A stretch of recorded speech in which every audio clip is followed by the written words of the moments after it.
Okay, good evening, everybody. Welcome to our November CAG meeting. I'm Daniel Isofano with MIG. Good to see you all here this evening. We do have some other people on the confirmation list, so we'll just carry on though in the interest of getting through our busy agenda.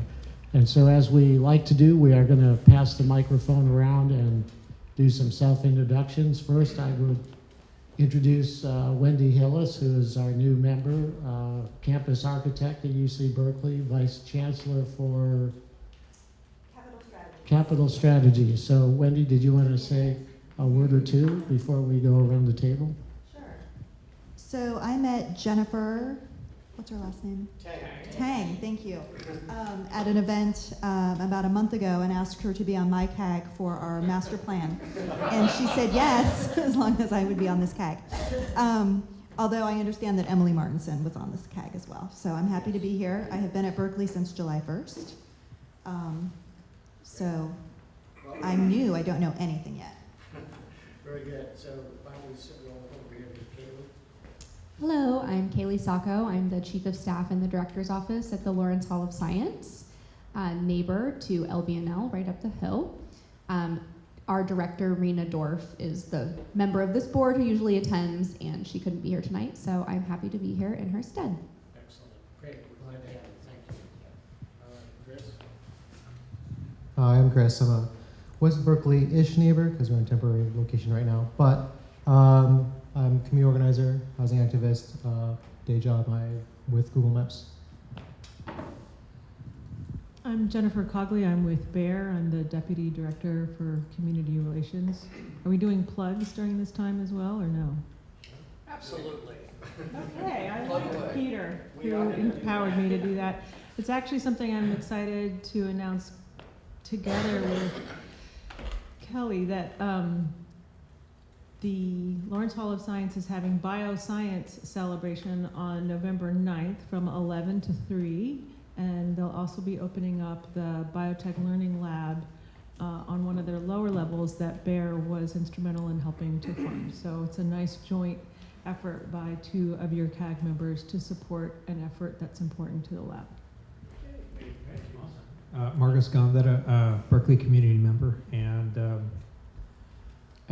apropos to mention it, right? I sit on the Alameda County Septic Commission as chair.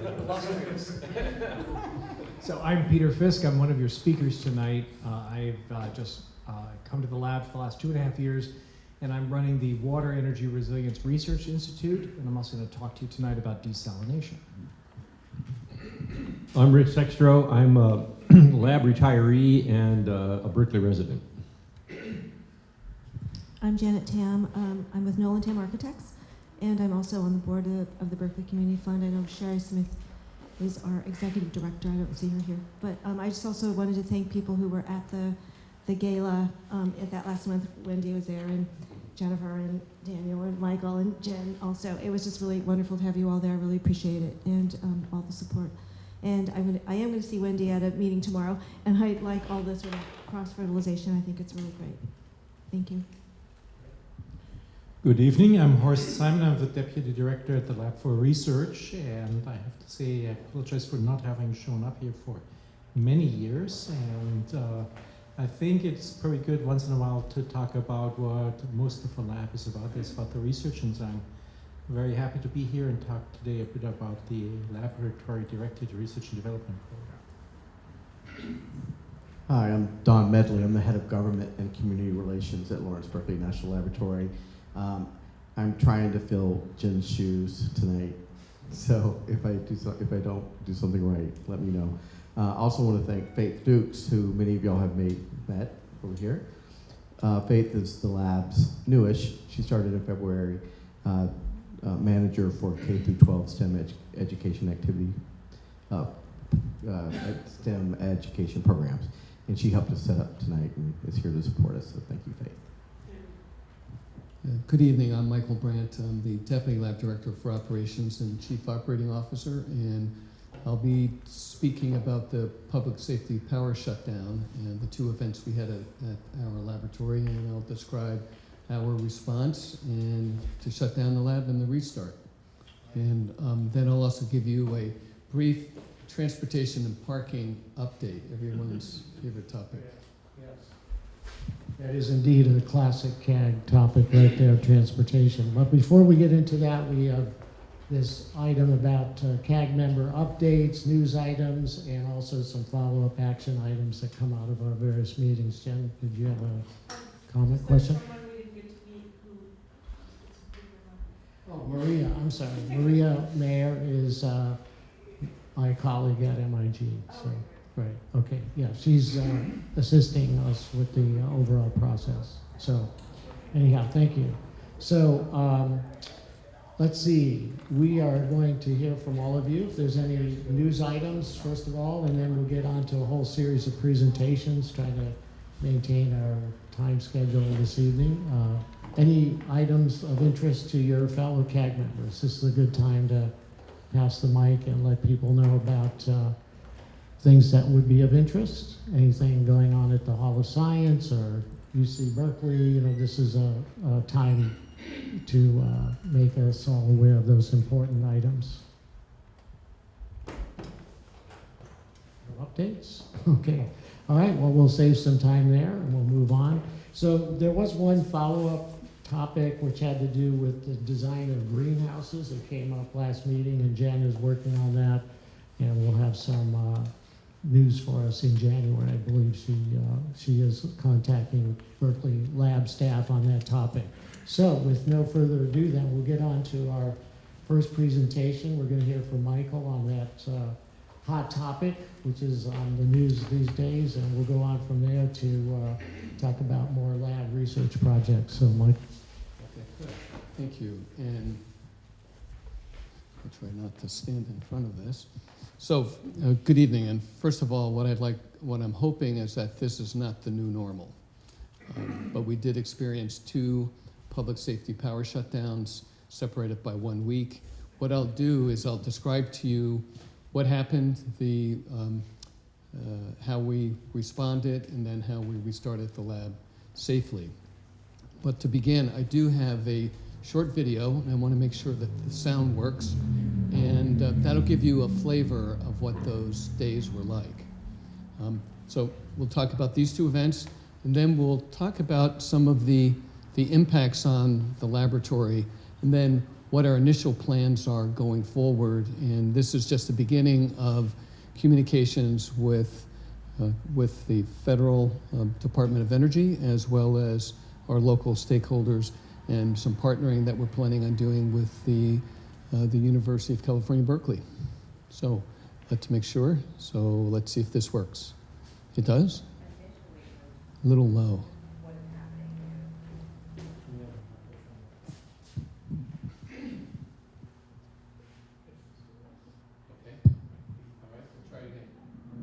Initially, it was just what is happening. You know, there was some anticipation about when is the power going to go off, as well as coordinating to make sure that we shut down everything safely and ask people to evacuate the lab.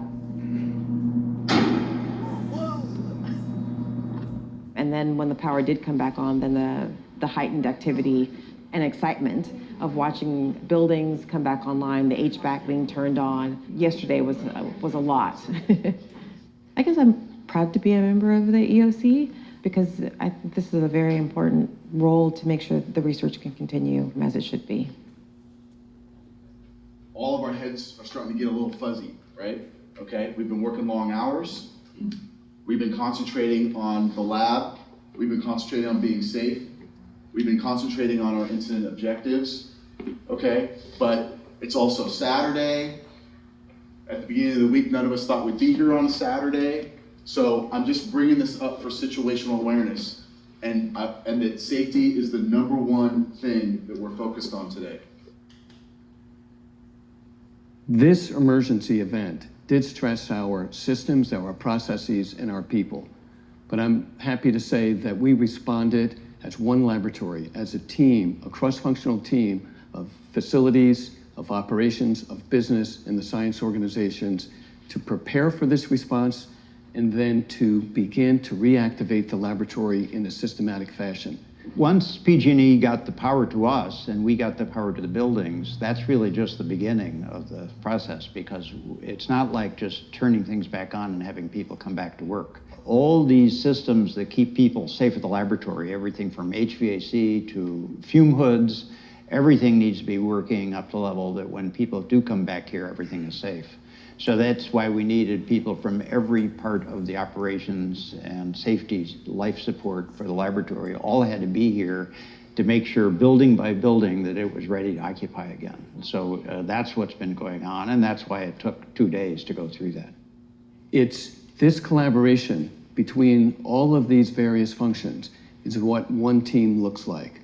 I'm particularly proud of the fact that we did this work safely and we did not have any injuries, exposures, or accidents during the event. And we have been working around the clock since Tuesday, and that is a significant event. So at this point, I'm happy to declare that we are fully operational and we did this as a team, and I couldn't be more proud of the men and women of our laboratory for working together as colleagues in the best interests of this institution so we can resume our important programmatic science mission. We did it, and we repeated it.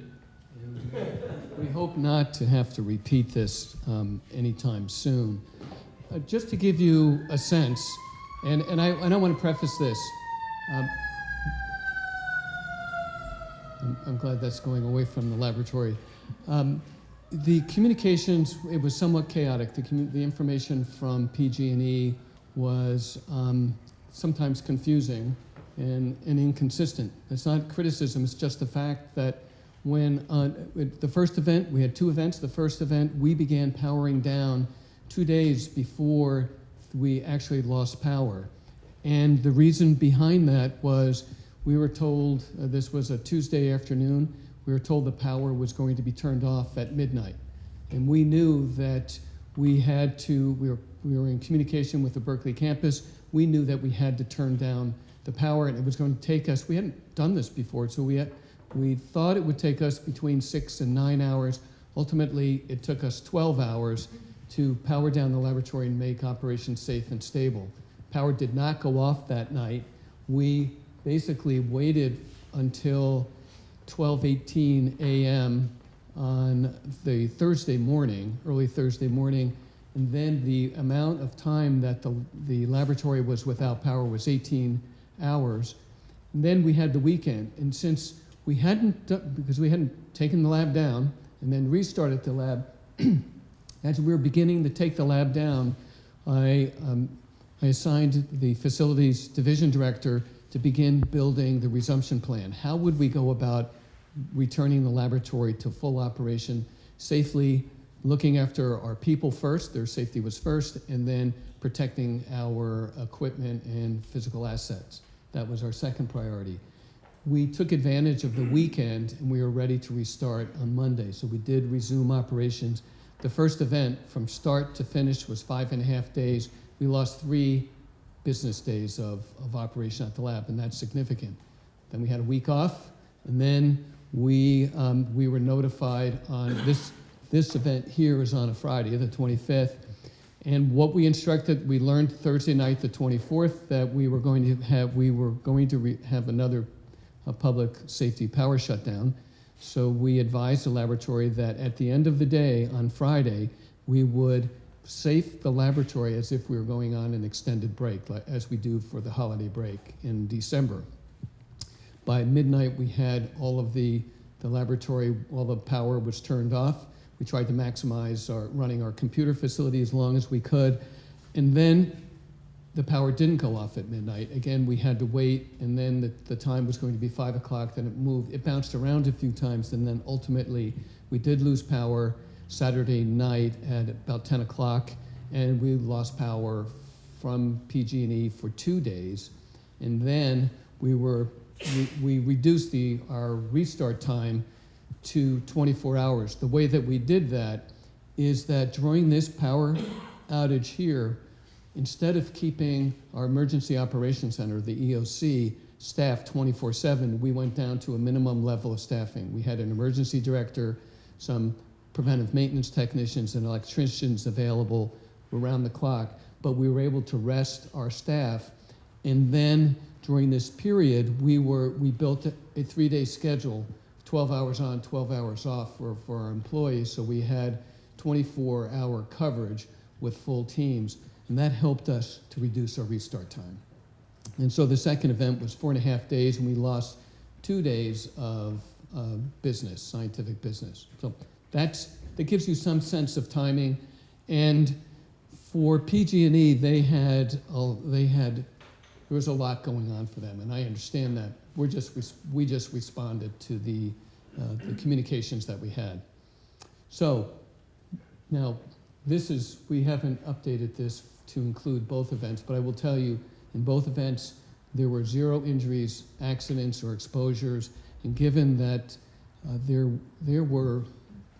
people were tired, were working around the clock, working at night, and around high voltage electricity, and we were quite concerned about someone being seriously injured. And because we came together as a team, we worked well, and no one was injured, and that was very important.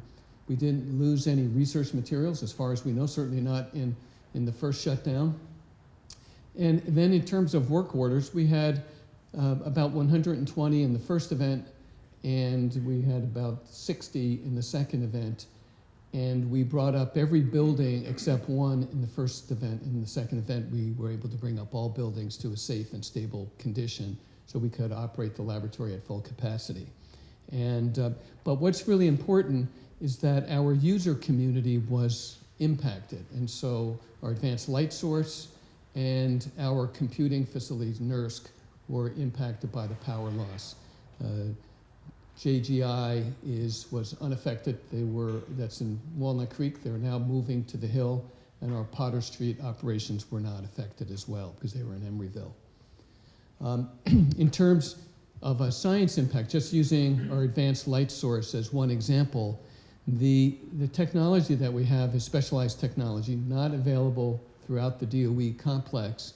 And to be a user, we have users from around the world.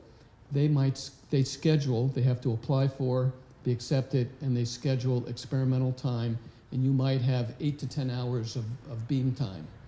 And that schedule is set in advance. So we had about 240 users that lost their ability to be able to use our advanced light source during the first event. The second event occurred during a maintenance outage, so that prevented further impacts to that user community. That said, now we have to find time to do that maintenance. The maintenance is very important so we don't have an unexpected shutdown. We have a lot of questions about this in Washington about the impact on science. We want to understand the impact, and I'll talk to you about some of our strategies going forward on how we can make the laboratory more energy resilient. So, the Emergency Operations Center. How many of you here have ever worked in an emergency operations center? Okay. So you design them. Well, so an emergency operations center is a busy place during an emergency. There's an emergency director. So when we had this first event, the laboratory director was out of state, so I was acting laboratory director. I had my day job, and I was also the emergency director. Very quickly, one will realize cannot do those jobs. One is strategic, and one is very tactical in managing an emergency. So my facility director was also the alternate emergency director. He immediately was assigned to begin the restart plan because we knew we were going to bring the lab down, or at least we thought we did. So then David Von Dam, our new security chief, is a 20-year veteran of the Coast Guard who has deep incident command experience, and we put him in charge. Now, the emergency director makes decisions about the emergency, and Mike and I formed the crisis management team at that time, where we were managing the external communications and being certain that any decisions that had to be made about the laboratory's future, those were brought to us and we could make those decisions. So in an EOC, there are many people. The core of the EOC consisted of about 55 people. And then when we brought up the rest of the lab, the emergency response personnel expanded to over 300. because we brought in subject matter experts from the science organizations and other facility people. And so it really took a team of hundreds to bring the laboratory back up to safe operations. Okay. Most important thing, every day this is an example of the incident objectives for a given day. Every day we talked about looking after one another, making sure that everyone was safe, looking after facility safety, and then being certain that we had proactive communications with our stakeholders. And we did have one hiccup where we sent, so I was signing these things, I sent out a message saying lab's going to be closed for the next 2 days, and then a helicopter was flying over our lines and we were told that we were going to restore power in 1 hour. And that was literally an hour after I had sent out this message that we were going to be closed. So we went out, but that's in an emergency, these things can be chaotic. And so no criticism, it's just the fact. So we sent out, good news is we're restoring power and we'll let you know, and we're going to start the laboratory sooner than we thought. So that turned out to be a good thing. And anyway, we put these objectives every day to be certain that each shift of cross-function people from every walks of life, from science, from all the different craft organizations, environmental safety and health, business, operations, facilities, engineering, we needed all of those resources to be able to restart the lab. And everyone needed to know what their role was or what their job was in a given day. So, some lessons. We were advised by PG&E back in late May, early June, that they were thinking of implementing these public safety power shutdowns. And we weren't quite sure whether or not that was going to happen to us, but we have a continuity of operations program plan, but then we decided we got a cross-functional team from across the laboratory representing each facet of the lab so we can understand what do we need to do to refresh our plans, make sure that we were prepared. This helped us be prepared for that event. Another is by focusing on safety and keeping everyone, and everyone knew what their job was. Every team that went out, there was always, at a minimum of 2 people to each team. They understood what their objective was. They had their personal protective equipment, and they understood the procedures that needed to be followed in order to complete their objective for going out and restarting work. And we had strong health and safety and environmental protection support, and that's why that was done well. Research area representatives, we have mission support officers. They were typically the deputies for the various science areas, and they were able to reach back into their organizations to make sure that we had the subject matter expertise that we needed about the various research areas and any unique hazards or anything we needed to be aware of, and everything from chemicals to lasers to what have you. And they were also necessary to be able to restart the equipment safely. And we were concerned in particular about high voltage exposure to workers. And you saw some pictures of the workers in hooded garments. Those are the arc flash garments used to protect workers from an arc flash. Strategic communications, what we learned was, well, this is how we operated in the dark.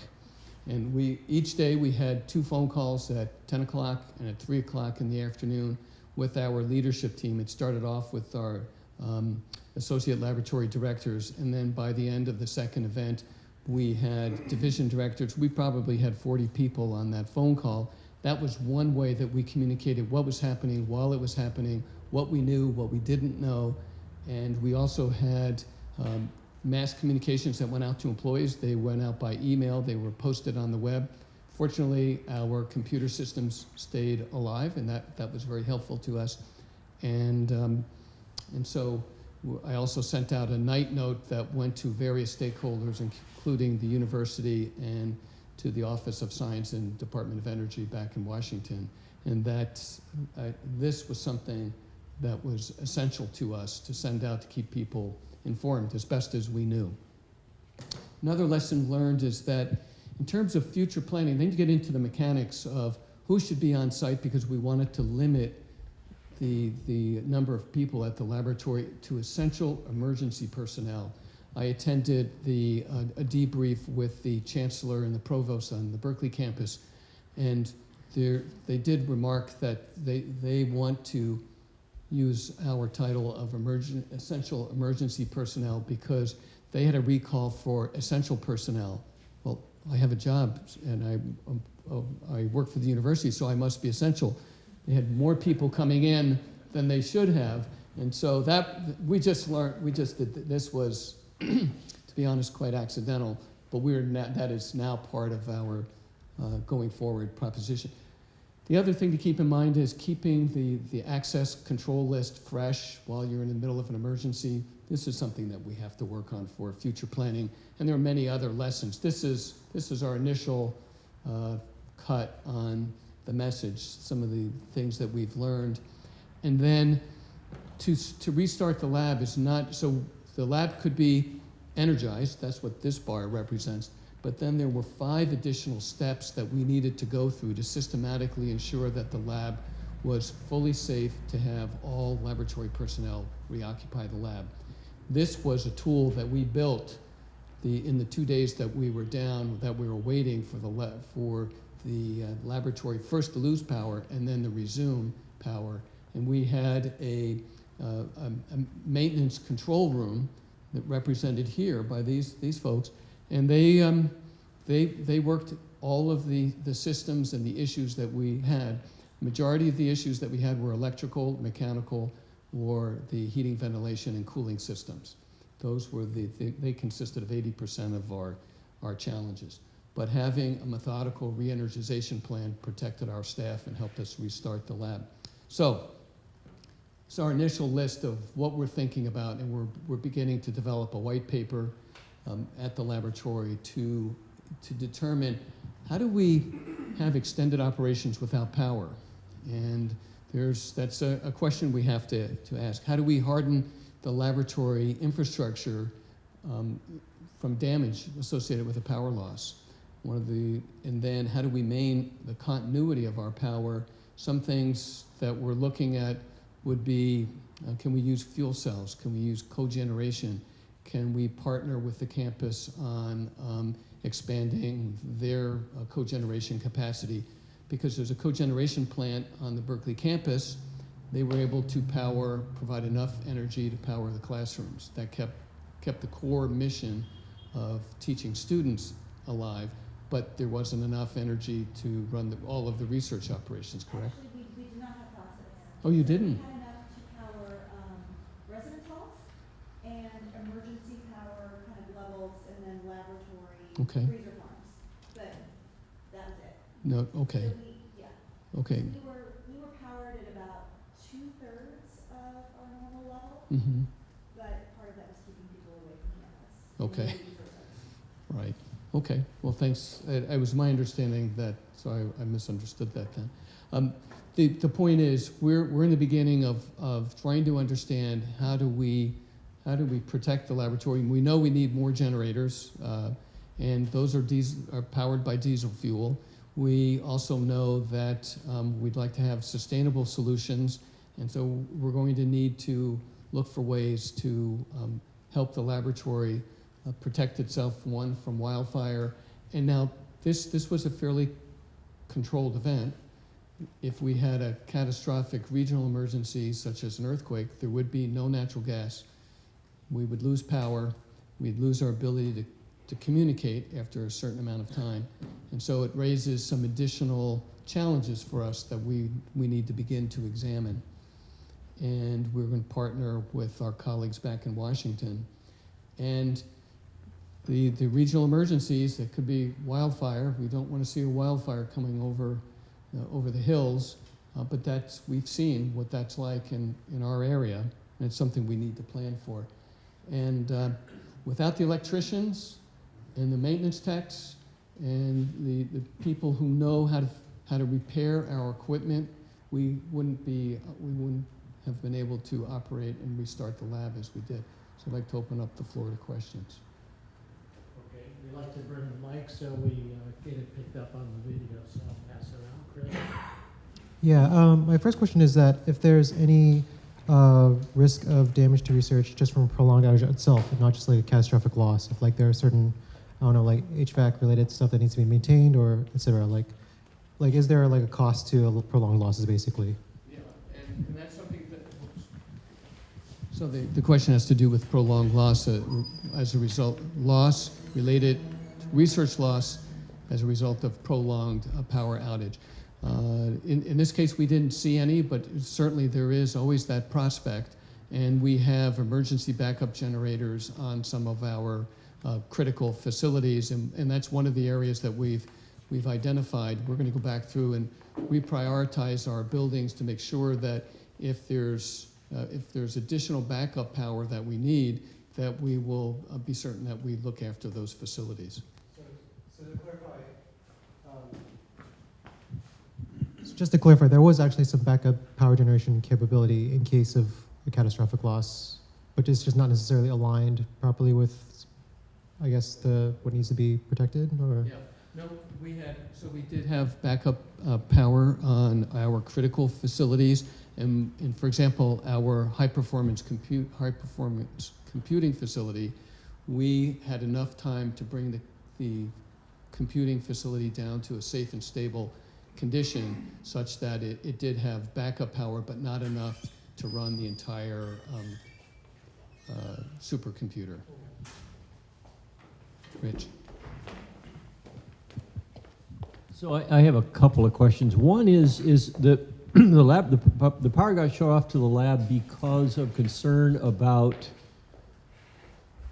an event at the lab, or because the main power is wheeled in over the hills, and so the question was, might not have been an event on site, but somewhere else, and that was the concern. Is that? There was no event at the laboratory. We were a recipient of the power being dropped as a result of PG&E's concern for wildfire. Right, but it wasn't just because of high winds. There were winds probably picked up at the lab, but it was mainly off-site. The power, where the power comes from. Right. Yeah. So we have two power lines. The Claremont line that comes in from the southwest, and the El Sobrante line that comes in from the north. They both come into one central point. They go through through a forested area and a heavily vegetated area. And I believe that PG&E was concerned with the winds, one of the branches breaking and causing sparks that could lead to a fire event. And it was dry, it was red flag conditions, and so it was a particularly dangerous time to have sparking in a dry forest. So I believe that was the reason. So my other quick question is just simply that, having spent time in the laboratories at the lab, one of the things it seems to me for some of the buildings, the biggest concern is fume hood operation, right? Right. Or maintaining fume hood operation. Well, yes. As long as there's no one in the building, we were, so that when the power came down, the fume hoods came down. So we had to restart. And so what we wanted to do was to power up the building and then be certain that we could turn the fume hoods back on and get some room circulation before we entered those rooms. So we had to be certain that the fume hoods were working. Yes. Okay. Yes. There you go. That's easy. Yeah. So as your neighbor on the hill, I'm just wondering if you could talk a little bit more about the lines of communication that you received from PG&E, from the university, like the sequence of how the communication works. And I ask because we obviously were going through the university to get all of our communications. It seemed to me from informal connections I have that the lab was maybe getting information a little bit faster. And while we didn't have the shutdown issues, we had a pretty big public relations consideration. So I'm wondering if you could just talk a little bit about those lines of communication.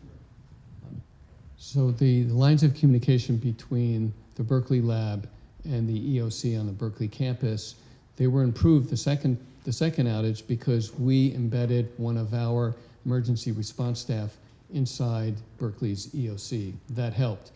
There was a perception that we seemed to have an inside information we did not have inside information. We were contacting our account manager, and I think we had a little bit better communication with our account manager on the first event than the second. But on the second event, Berkeley campus had advanced information that we didn't have. You all were coming up, and we're thinking, well, we're still shut down. And then we contacted our account manager. So our account managers were key to helping us understand what was happening. But then there were the public communications that were going out over the various alert systems.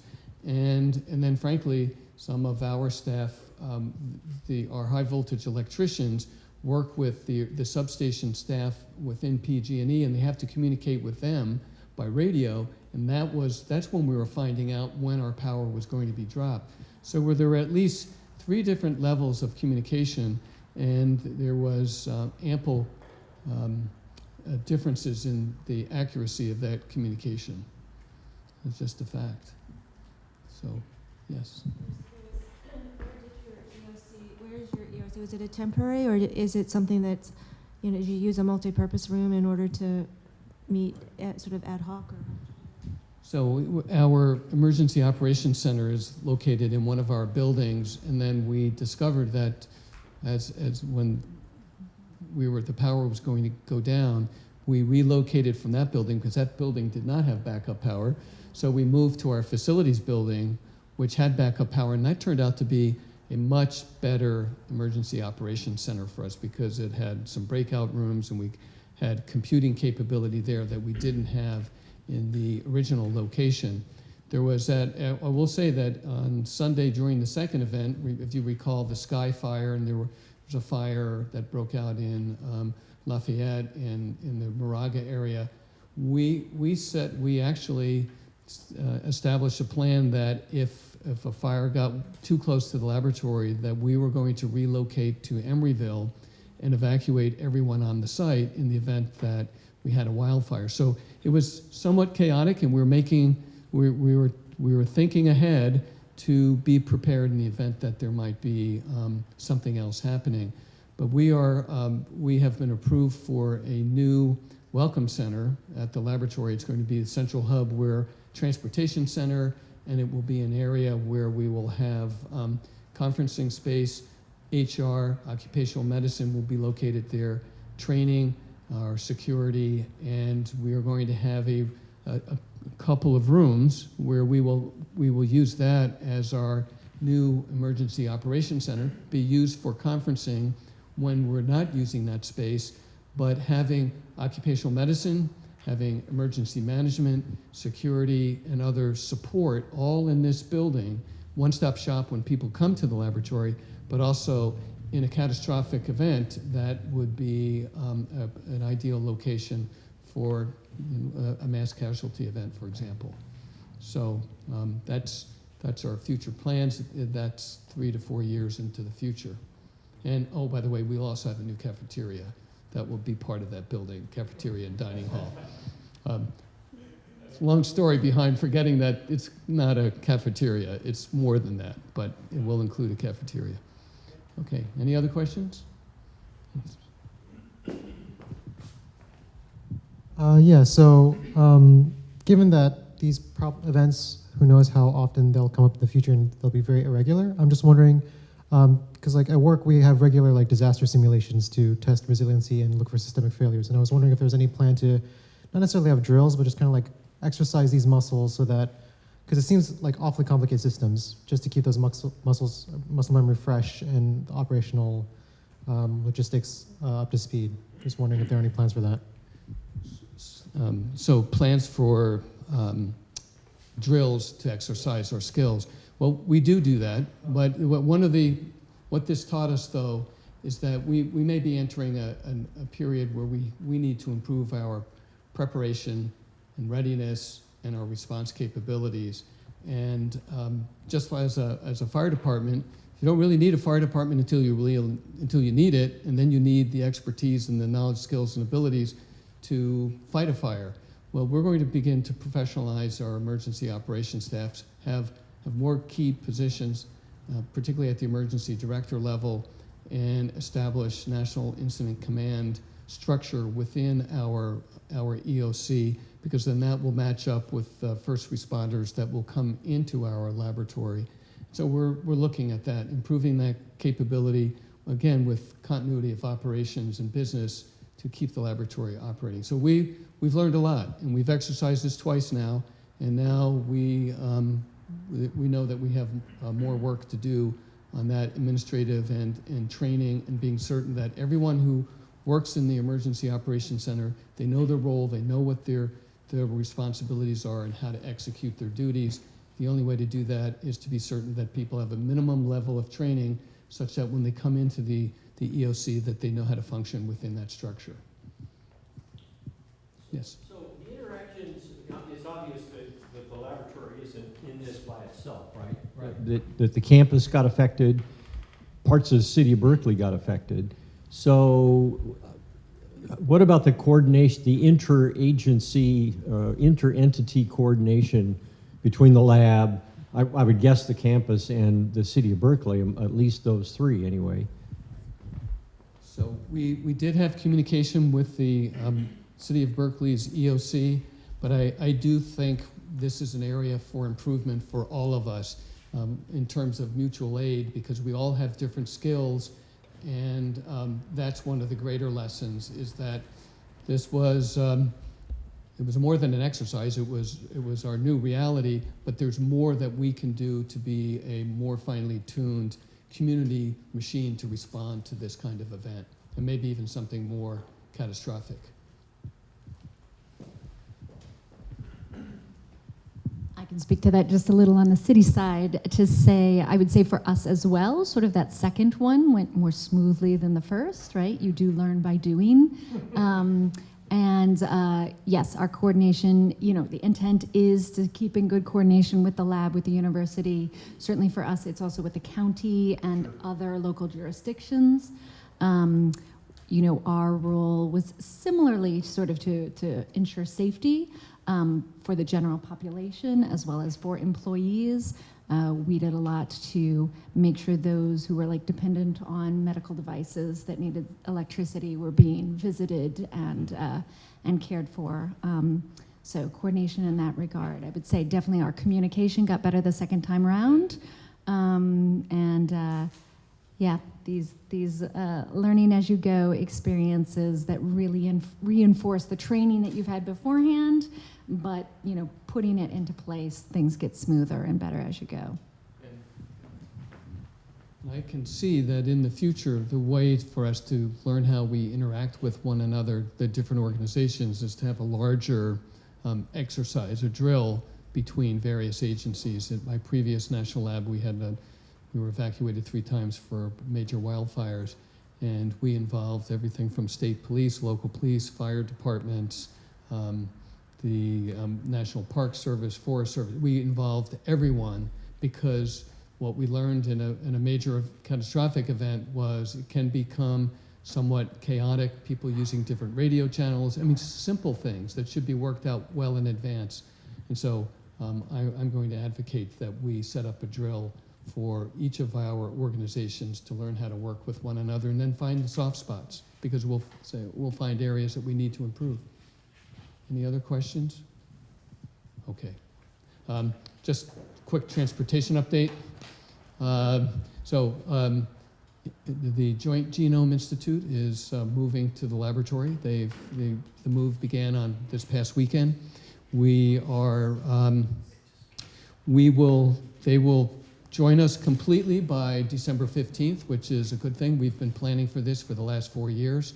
And I'll step off to the side. And in terms of, we are encouraging ride sharing. We're promoting additional telecommuting a couple days a week for different organizations. We're improving our cycling infrastructure and our culture. And part of the cultural piece is we're on a hill, and it's hard to go up, very easy to go down. And as a cyclist, it's very easy to lose control if you're going too fast. And so we're hosting the Bike East Bay for a class and a safe driving class at the laboratory, trying to raise awareness for pedestrian safety, cycling safety, and motor vehicle safety. And I do all 3 of those things. And here in Berkeley, I've had more than 20 near misses just crossing Martin Luther King. And we need to be vigilant. And so we're focusing on transportation safety. And then short-term solutions is that we lease some 100 spaces from the Lawrence Hall of Science, which is good for you, great for us as well. And we're running a shuttle. And we're also expanding our shuttle services and examining some new shuttle routes, including the Lawrence Hall of Science, also connecting with AC Transit's Grizzly Peak Boulevard bus line. And the final point is we're exploring a new laboratory-hosted ride-sharing service called Scoop. And I'll ask John Chernowski to come back at the next meeting and be able to describe that, because it's a way for us to, we pay a fee to use their hosting service, but then it's ride sharing between employees. So he'll be able to describe more about how that works. It's basically a local ride sharing service. So we're doing everything we can. And just a fun fact, how many people do you think ride the Berkeley Lab shuttles annually? And think a very large number. Large. You mean a fraction of the lab percentage? No, total population, total number of riders in annually. It's more than 10. 650,000 riders. Yes. So that gives some sense of scale, and what we want to do is we want to expand that. That is a large number, but it's not large enough, because now with JGI joining the laboratory, and that's what we want, have them on site, we've got 250 more people coming to the lab every day. And so we're looking for ways to accommodate everyone being transported to the lab safely. And yes, okay, Katie? Can I just put a plug or an ask in for whatever the Lawrence Hall of Science can do to be supportive of getting more transportation that could be shared between our two areas, whether it's a shuttle service or AC Transit. Come down through the lab to get to the Berkeley campus, is that what you're thinking? Right. We also are in a bit of a transportation crunch in terms of needing more access to non-car ways of getting up the hill. So anything we can do to help or partner with you to lobby for that would be great. I'll actually ask John to come talk to you. Great. And then I have an item related to transportation that I hope is not a surprise. I know it's not to you, but I hope is not a surprise to LBNL, which is that we will be doing tree trimming along Centennial Drive and Stadium Road December 1st through January 15th for fire fuel mitigation. We're aware. You're aware. Okay, good. Just there's a public notice out right now. It falls within our current CEQA permit. Just wanted to, I had something to add. Yes, well, thank you. And we're very happy about the tree trimming. That'll help give a fire break. And that's important to us for wildfire prevention.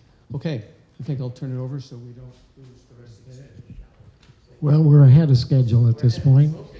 So we're going to go right on to Horst Simon for this lab-directed research and development status report. Okay, Horst is the clicker. Thank you, David. Good evening. I'd be happy to talk about the LDRD, and this is a very popular acronym at the lab because there's money behind it. And so, of course, when it's popular. And I'll say a little bit more about it, but just to have one historical slide. When Lawrence started the lab, there was no federal funding, and so whenever there was a bright new idea that he had, what he needed to do is he needed to go to philanthropic donors or to industry. And so these were tough days, and so we're in a much better situation because for bright new ideas, so for new things that you want to do, we have LDRD. And what LDRD is, it is funding that has been established by the Department of Energy through an order. And so the way this works is that the lab can take up to 6%. In Berkeley, we only take up to 3% of our total funding. and put this aside and then reinvest it for science and innovation that strengthen our S&T enterprise and that builds a new workforce. And so to put the numbers out there is, the lab has about 25 million a year that go into this LDRD pool. And so this is a very attractive funding because it is laboratory directed. But that, and this is something Don knows, creates also some political issues because, as you know, Congress appropriates funding and people in Congress are concerned that the lab director and myself are just taking funds that were set aside for biology and applied to astrophysics. And so this is not what we're supposed to do. And so this is why there's always a political debate about LDRD, and we're going through cycles, and every 4 or 5 years, Dawn has to go to Washington and ask me to explain why this is a great and wonderful tool. And it is, and I'll just show you one slide in a while. So what we can do with LDRD are these things here, and I wanted to skip over a lot of text. So we can do really innovative new ideas and innovative approaches, early proof of principle experiments, demonstrations that something could work.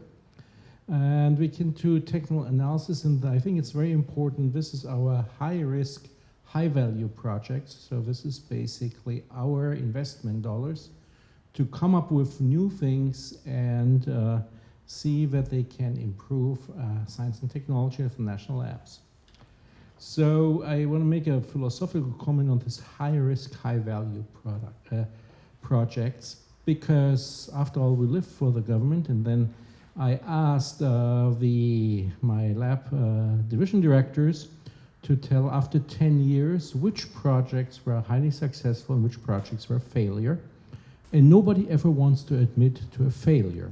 And this is because we work for the government, and government cannot fail. When you're in Silicon Valley, of course, you say you have to fail early and fail often. And unfortunately, that culture is not there. So all our projects are successful by that definition.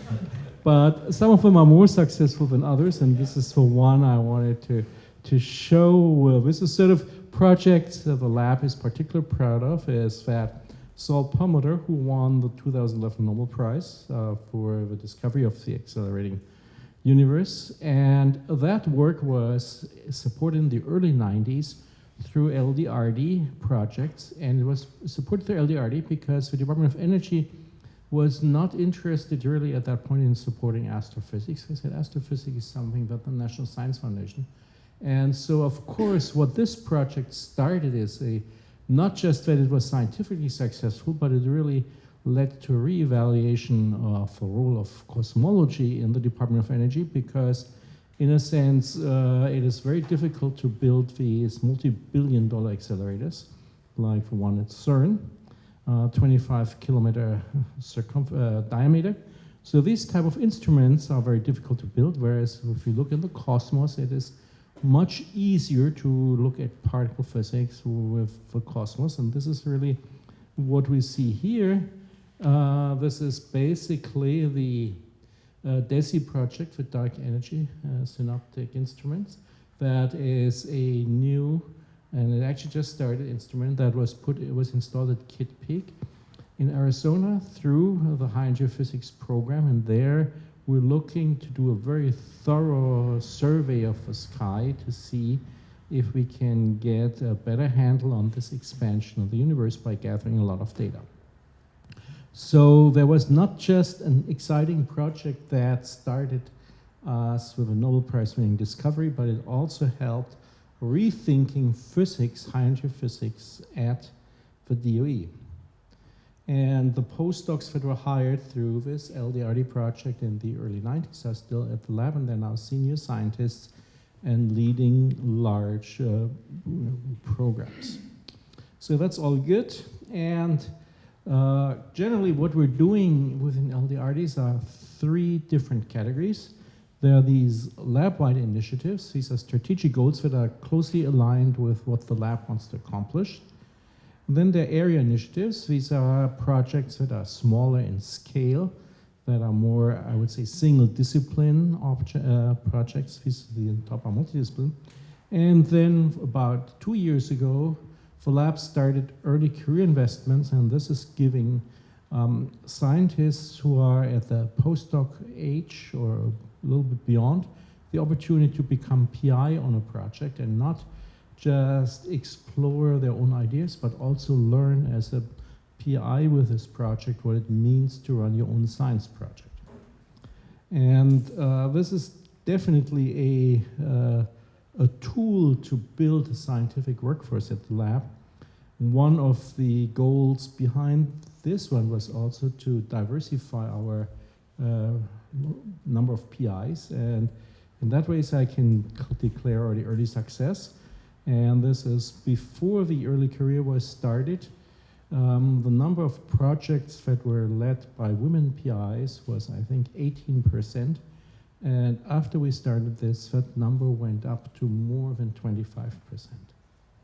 And so this is also a tool to diversify the PI experience at the lab and bring a different group of scientists in through the ranks and learning what it means to be a scientist at the labs.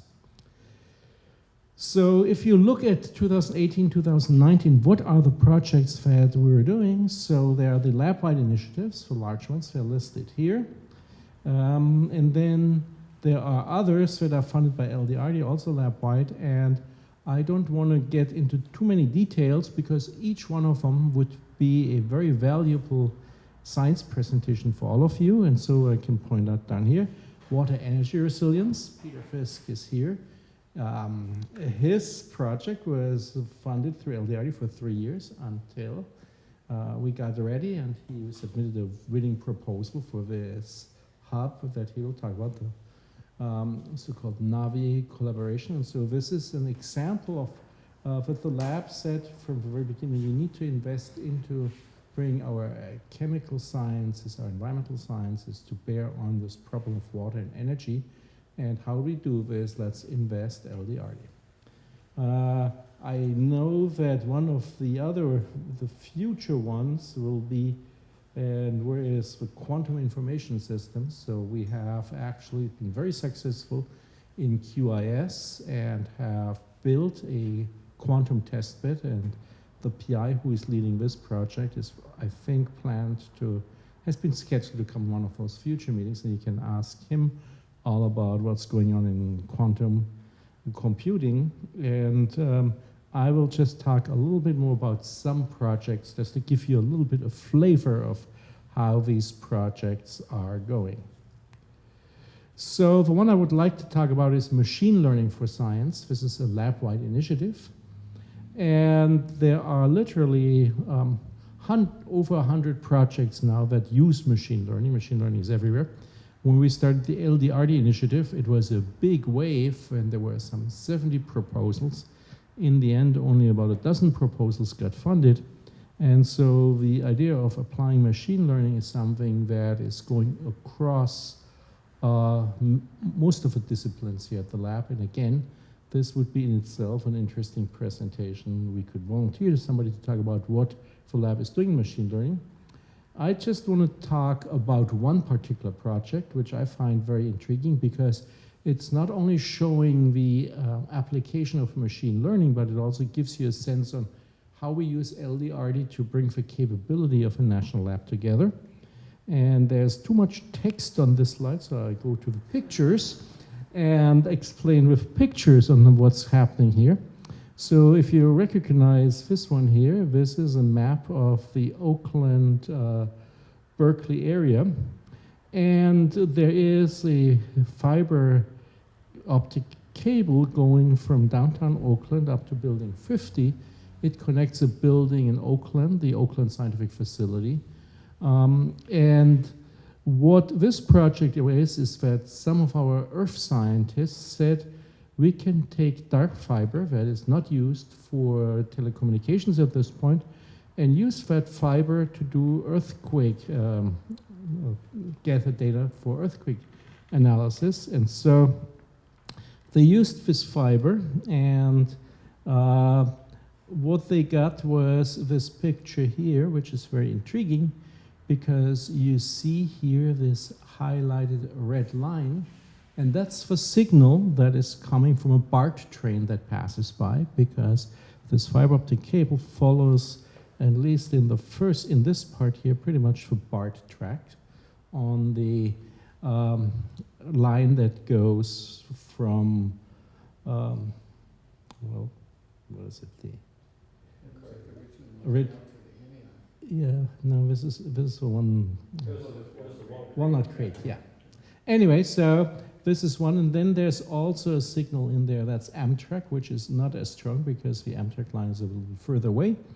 And then in here, if you look very carefully, they highlighted with some weak red lines, is there are some trucks passing by. So you get vibrations. So what do we do with machine learning is, with machine learning, you want to identify the typical signature of BART or Amtrak trains or trucks and filter them out, and then see, do we get earthquake signals in what's left? And that has actually been demonstrated, and they got earthquake signals that came from, where there was of particular interest, this is from our geosciences team, from the Geysers geothermal plant, which is near Calistoga, I believe. And so they were able to extract out of those data a signal from some, I think, magnitude 3.6 earthquake, which had a center in near Calistoga. And so, just to step back, why do I spend so much time explaining this is because this is one of the strengths of the National Lab Science, is that, yes, we have geoscientists who are interested in geothermal energy, we have geoscientists who are interested in earthquakes, and we have the networking people who have fiber optics that is lying around. And so they just literally ran into each other and talked about this as a blue pie in the sky. Can we use these unlit fiber optic cables to test for earthquakes? And then first was an LDRD that tried out this idea. And so the initial data showed that there is a signal, and then there was a second LDRD which brought in for computer scientists and applied mathematicians to see what they really need to do to clean up the data and put this on solid mathematical footing. So it's a wonderful project because it shows what we're doing as a national lab and what LDRD really is. It's the glue of bringing bright ideas together in a very interdisciplinary way. So I want to talk about one of our early career projects. I think your mic isn't working. It's no longer working? Okay, I was holding it at the wrong end. So I want to talk about this project that was run by Esther Singer. She's one of our early career scientists. She's working at the Joint Genome Institute. And this is another future possible presentation here. If you're interested, you should just tell Dawn. This is to talk about the science in the bioepic building. So as you may have heard, after the IGB building is completed, there's a new biosciences building that we hopefully will start right next to this. That's called the bioepic building. It's a biological environmental project integration center. And the main idea there is that biology and environmental sciences are interacting in some very important ways, but we don't have any quantitative measurement tools. And what our bioscientists have come up with is this contraption that you see here, which is called an EcoPod. And this is a device of that size. I think it has sort of a 2 meter by 2 meter footprint and is up to 6 meters high. I get a signal that even though I held the microphone correctly, it's still out of power. I'll just speak up if that works. So what this EcoPods is supposed to do is it gives us a controlled environment where you can decide not just what plants are in there, but expose plants to a very controlled amount of water, sunlight, and what's particularly important is to a controlled amount of soil and seed the soil with controlled microbial communities. And so the idea of understanding, this is why it's environmental and biology integration today, is to understand the role that these microbes have on plant growth and do this in a system which is completely controlled. So it's a little bit, if you remember, there was this experiment in Arizona a while ago, the Biodome, which tried to have a complete controlled environment. This is sort of motivated and inspired by this, but of course we don't put any people in this, only plants. And what Esther is proposing is to see if we put these plants here under very closely modeled drought stress, what can we do to improve plant growth? And so the bioepic building is not ready yet, and we expect to have about a dozen or so of these eco-pods in this bioepic building. So this is a prototype that's currently being built in or has been built in our biosciences area. And as I said, if you want to hear more about what we're doing on this whole bioepic building, that's another presentation. The role of LDRD again was to come up with these ideas and then sponsoring early career scientists who want to try out this new experiment. Okay, it's working. Now it's working. Try out this new experiment and use this new experimental tool to advance the environmental and biological sciences. So, as I said, success for this program is quantitative and qualitative. So we are very happy that Peter landed here $100 million, maybe $125 million project. That's of course wonderful, but it's also qualitative, which I would like to measure in terms of, are we bringing new scientists to the lab, or can we provide some funding to motivate early career scientists to stay at the lab? And of course, one of the other important outcomes is that once we demonstrate these projects, we usually go back to Washington and to DOE and demonstrate what we've learned, and then expect that long-term DOE will see that we are on track to something new and interesting, exciting, and support us. So these are long-term investments into risky science that hopefully we can leverage into prizes, into new recognition for our staff, and long-term funding from DOE. And so with this, I'll stop and, of course, be happy to answer questions that you have. Thank you. Yes, Chris?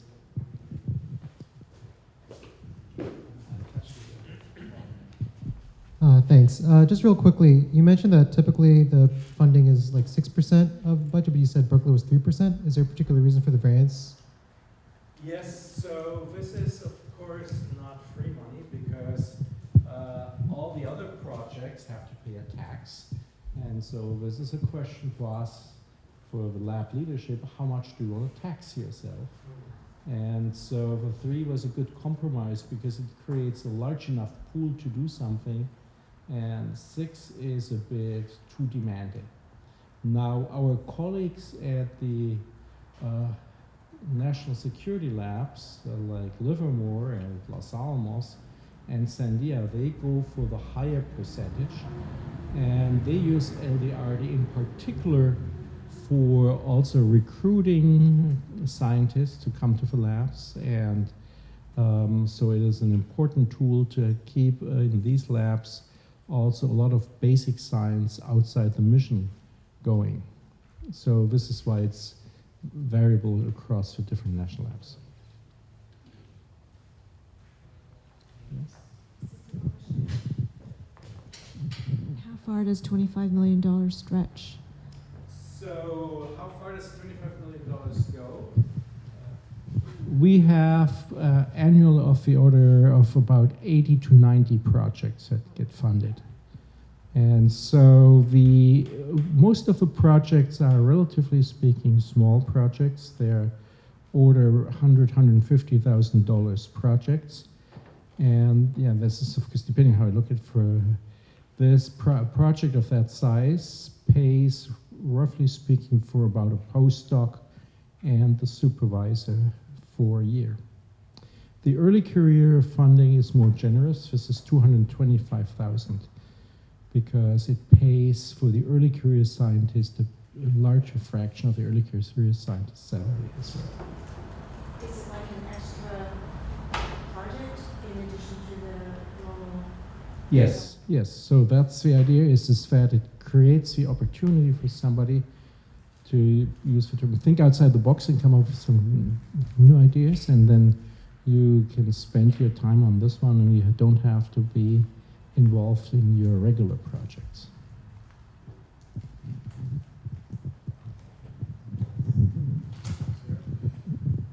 And then I assume these are competitive solicitations within, and are they opened up, or do they know from the beginning that, for instance, the machine learning is one of the topics and they have to comply with those topic areas? So, yes, so the lab leadership who we meet around this time of the year and set our strategic goals, and they go into a call for proposals. The call for proposal usually comes up just before January 1st, before we go on the holiday break, and then proposals are due in March, and then there's a competitive evaluation phase of those proposals. They will be awarded by July, so that's in time for start by October 1st, when our next fiscal year starts. So the themes are given based on discussions on, for example, machine learning is a trend that's everywhere, so it was an obvious one, and so was quantum computing. And the selection is very competitive.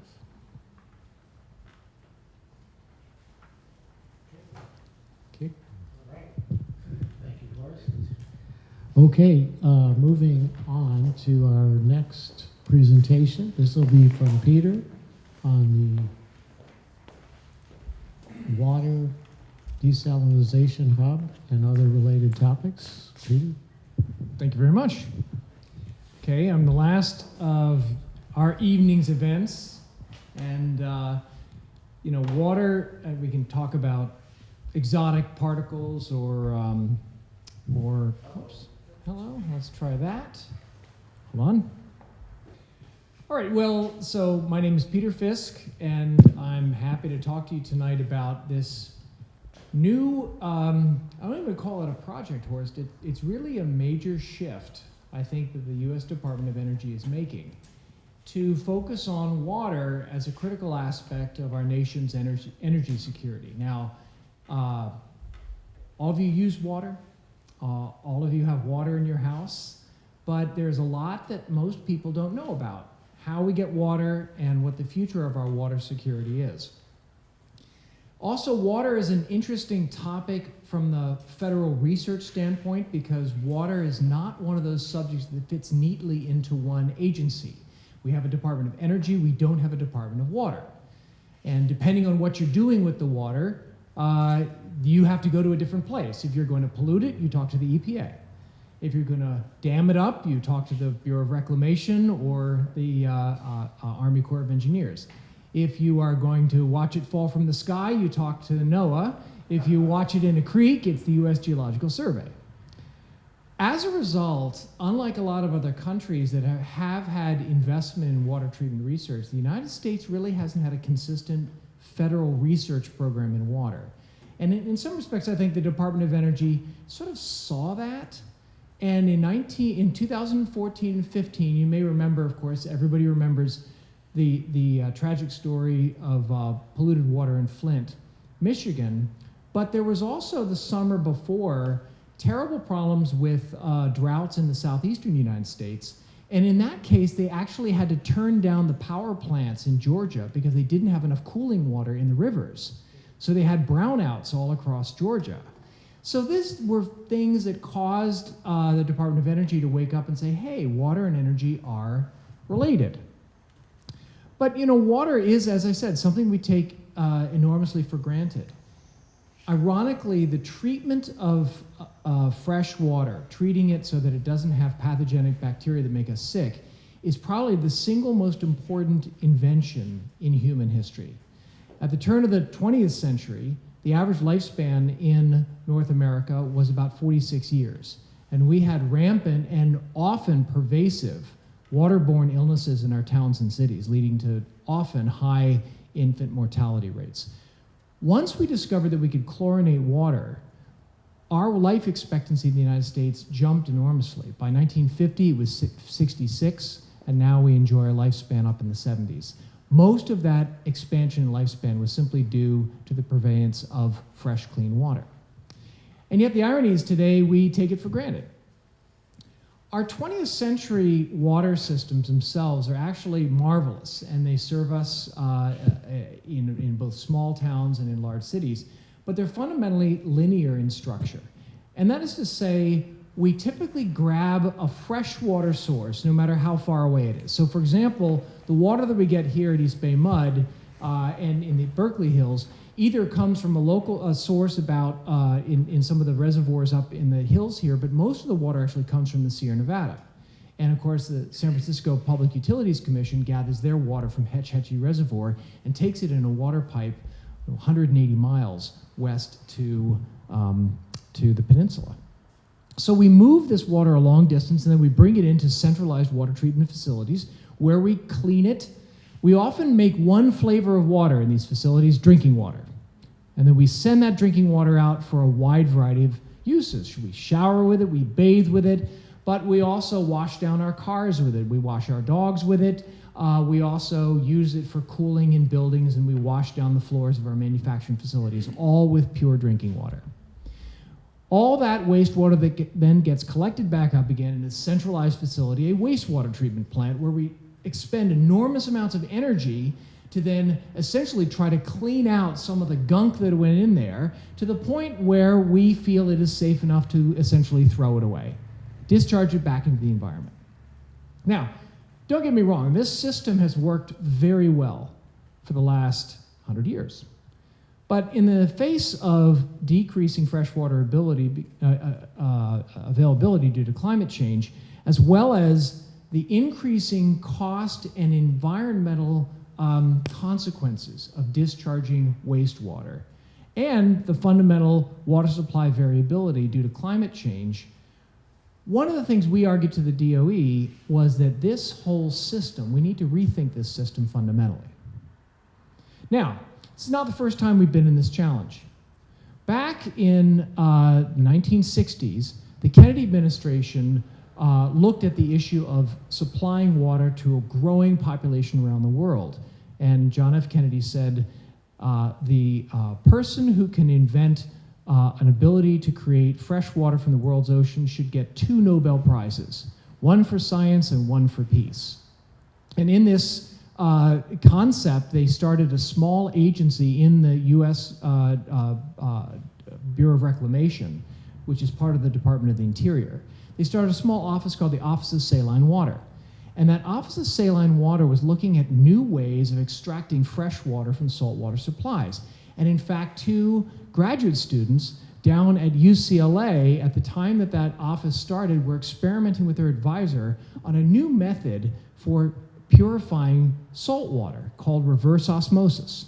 The way reverse osmosis works is that normally water will want to dilute salts. And so if you have, for example, 2 tanks of water with a membrane that only lets water diffuse through, you have salt water on one side and fresh water on the other.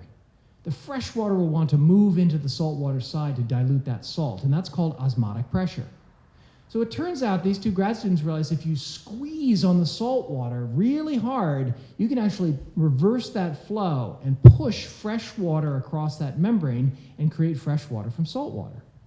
And that invention led to reverse osmosis, and now today more than 9 billion gallons of fresh drinking water are produced around the world using reverse osmosis plants. This is one of the largest ones. It's the largest ones in the Western Hemisphere. This is at Carlsbad, California, the Claude Lewis Carlsbad desalination plant.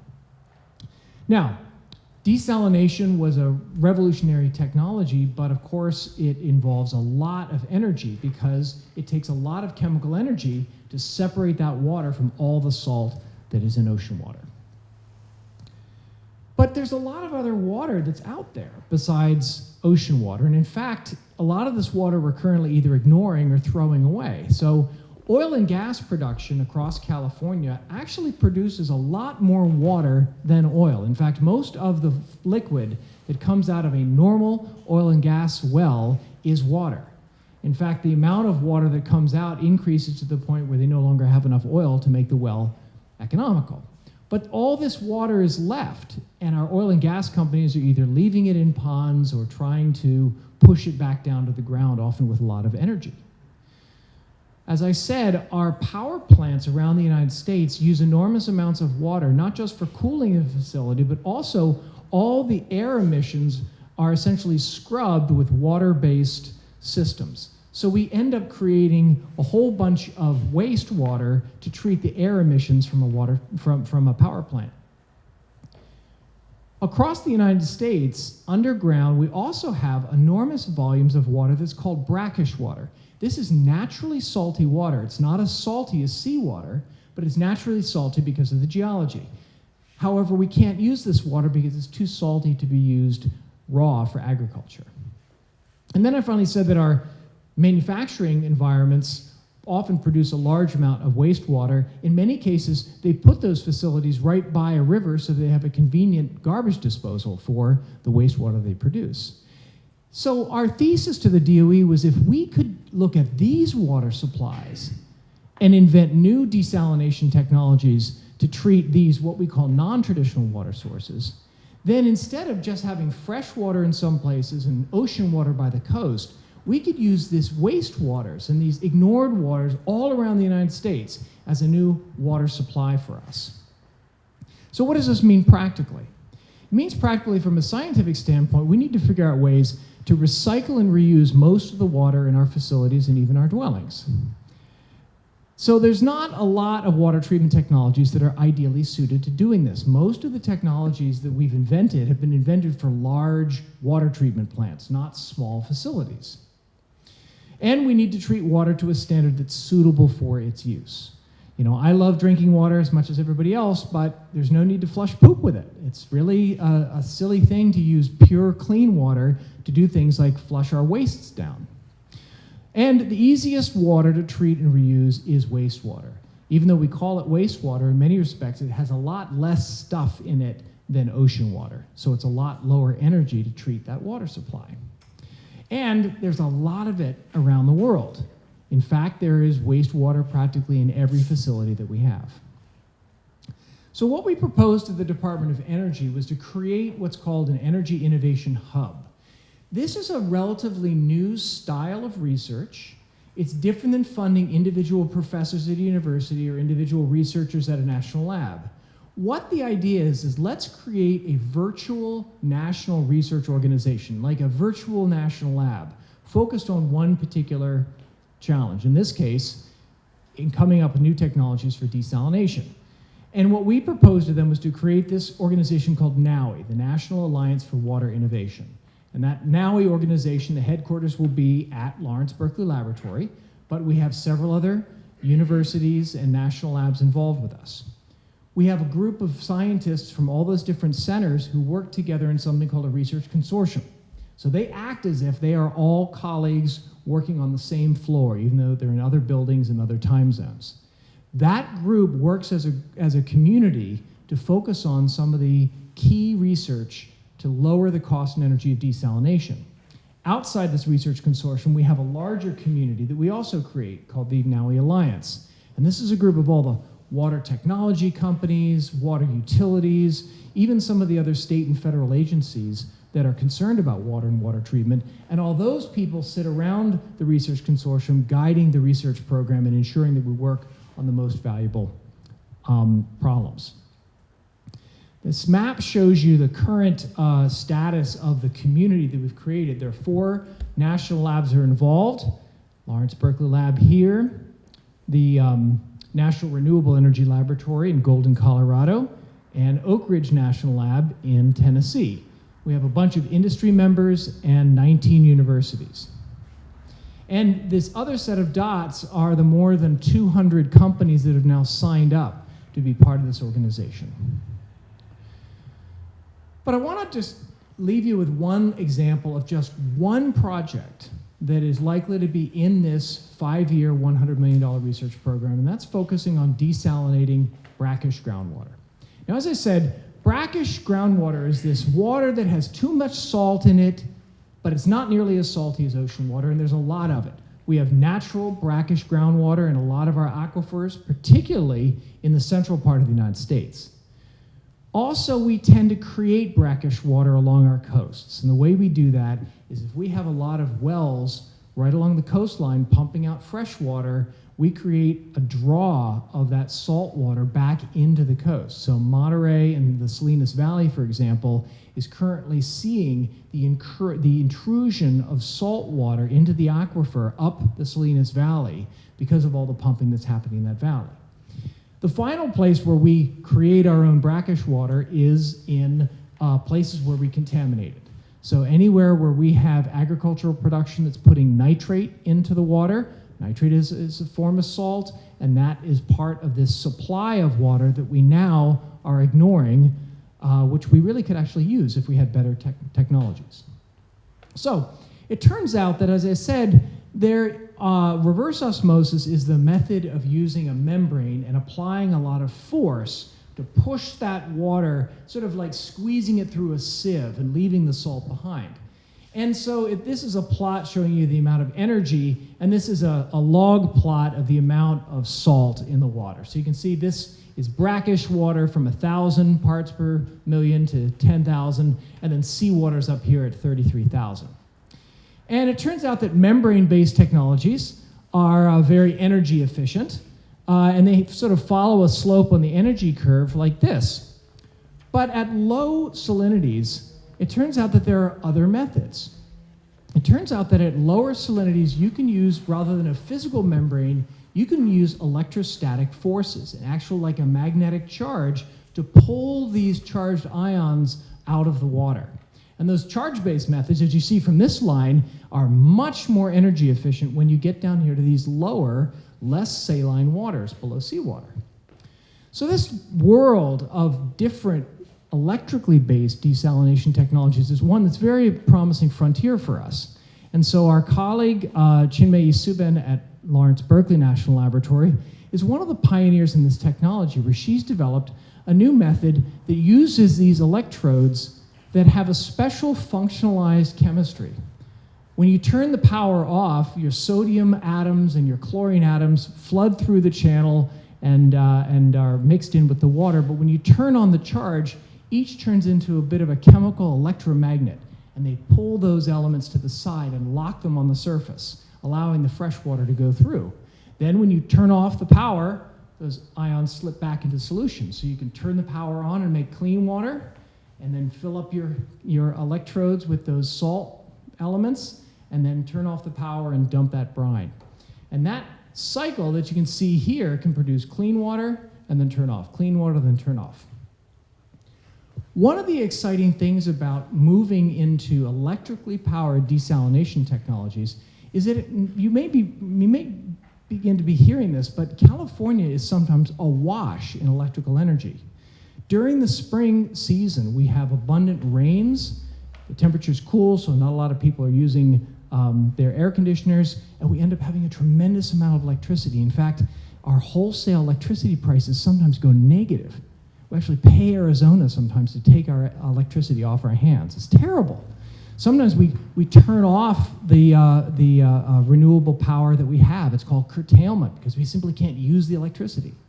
Well, if we have electrically powered desalination technologies, we can now use this as a way of balancing the grid load. So we can imagine that we could have distributed electrically powered desalination tools pulling brackish groundwater out of the ground in the Central Valley, treating it when the electricity prices are cheap, putting fresh water back into our agricultural system, and then turning it off when the grid demands are high. And this is a nice way that we can look at the energy and water system together, because it's not just a function of producing water, but actually the energy and water working hand in hand to balance both the energy grid and the water supply. So that's just one example.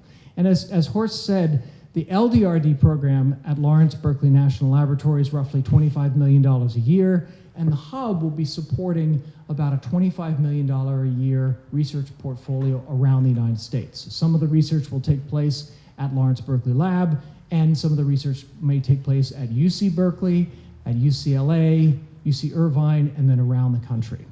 That 5-year program will run and potentially might be renewed for another 5 years, but at the end of 5 years, we hope to have a whole new portfolio of water treatment technologies to enable efficient desalination.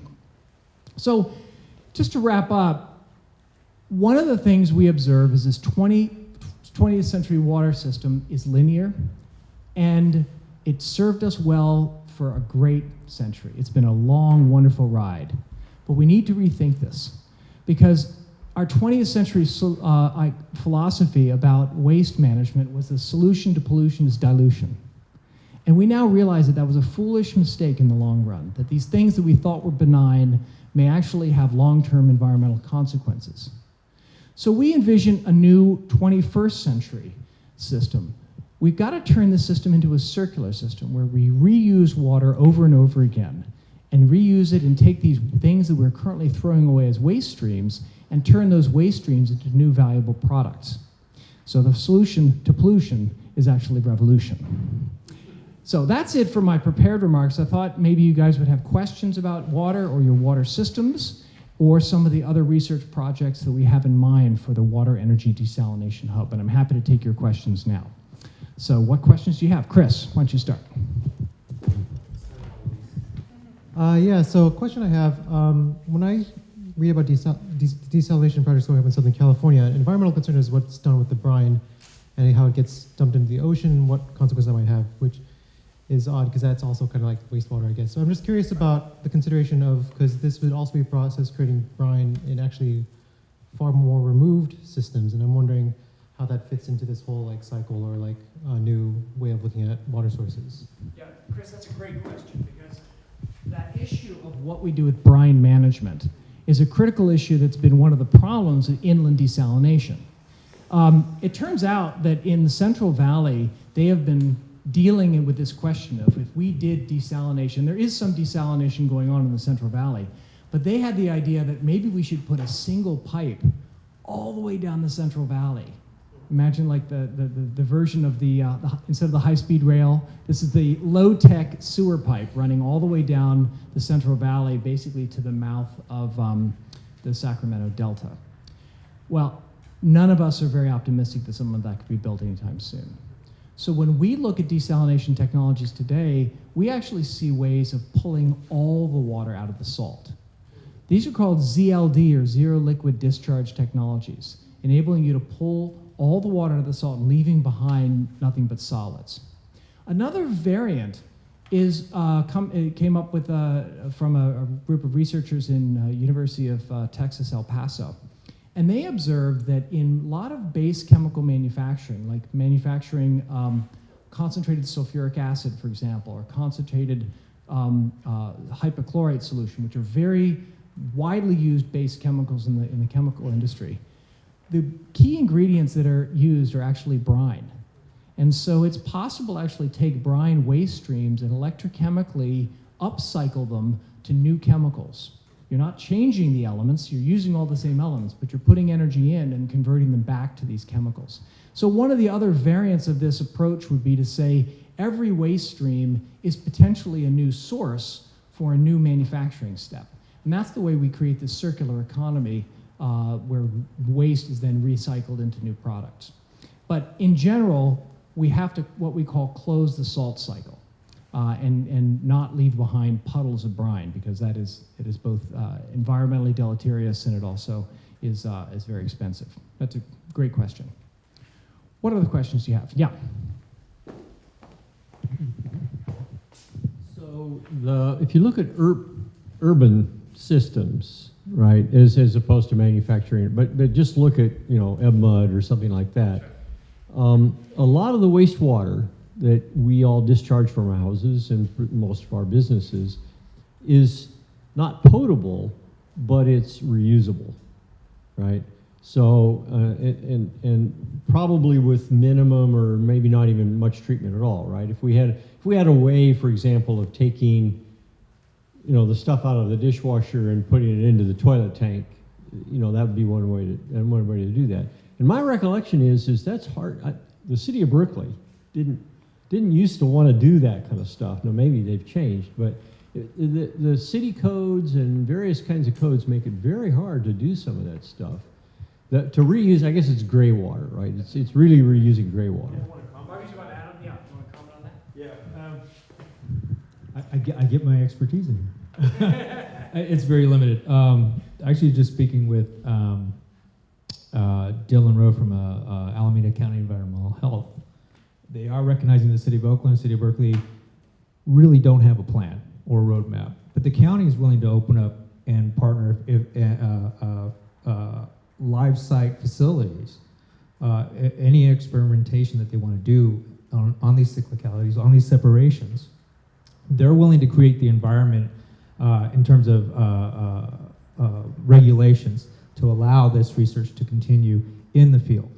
So if the labs want to reach out to local businesses, anyone that's got a site, something similar like where EcoBlock is created, something of that nature, environmental health is on board on a county level to actually try and push some of these experimentations forward.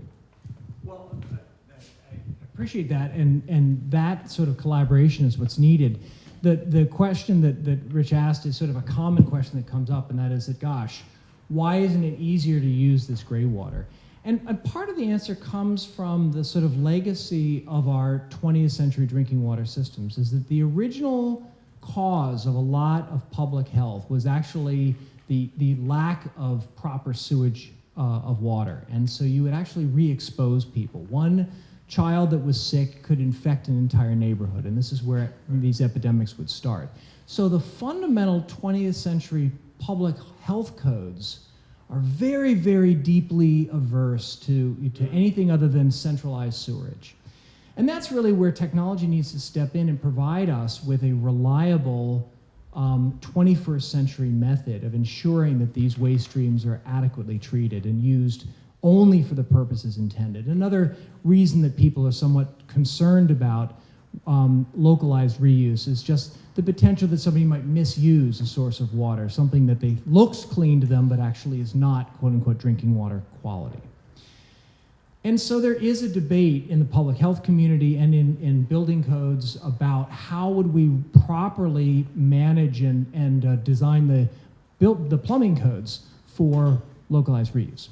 Well, it turns out that right across the bay, our city of San Francisco is running that experiment right now, where they have a new ordinance that is mandating building scale reuse for new buildings in the city.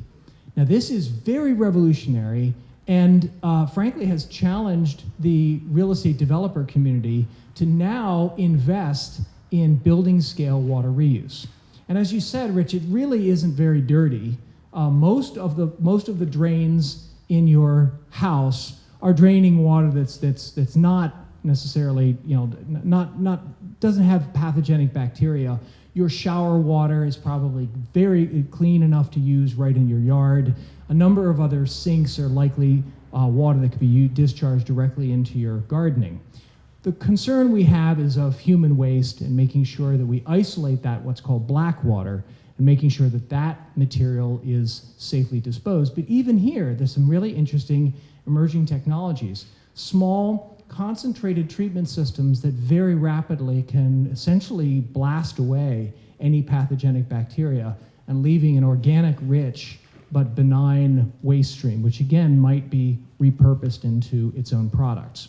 So for example, for the several buildings in San Francisco that are experimenting with building scale reuse, the solid stuff that they screen out from all the drains, they actually can treat in a very cost-effective manner to sort of a peat moss-like consistency. It's sterile, but it actually makes a perfect soil amendment. The only interesting problem is that tomato seeds seem to survive everything. So when you get this soil amendment, you inevitably end up with a couple of century tomato plants showing up in your garden unexpected.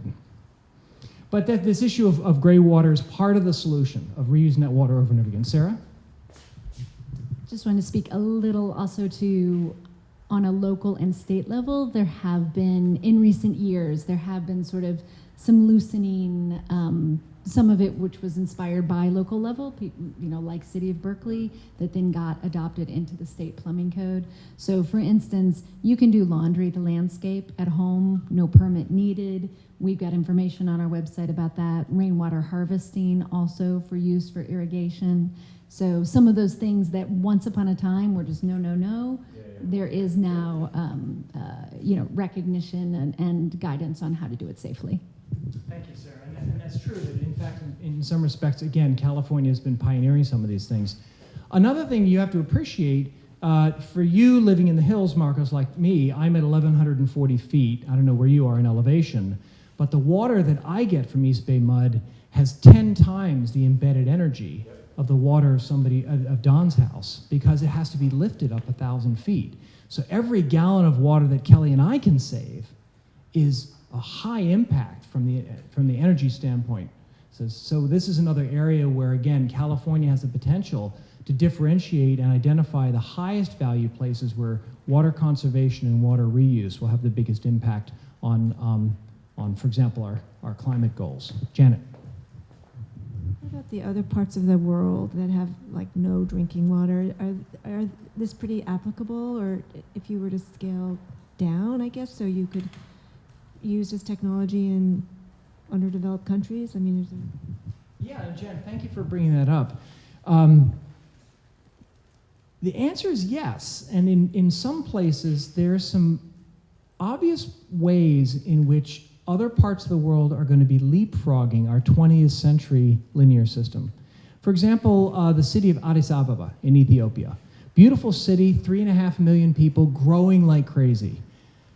They don't have centralized water distribution systems. And at this point, with the city built out so far, they couldn't go back and dig up all the streets and put in pipes. So in those cities, they are actually using local wells, and the potential is with modular technology, rather than having one centralized citywide water system, you would have discrete little nodes, each one producing water, with the buildings fed by that system also recycling the water and then percolating the clean water back down to the ground.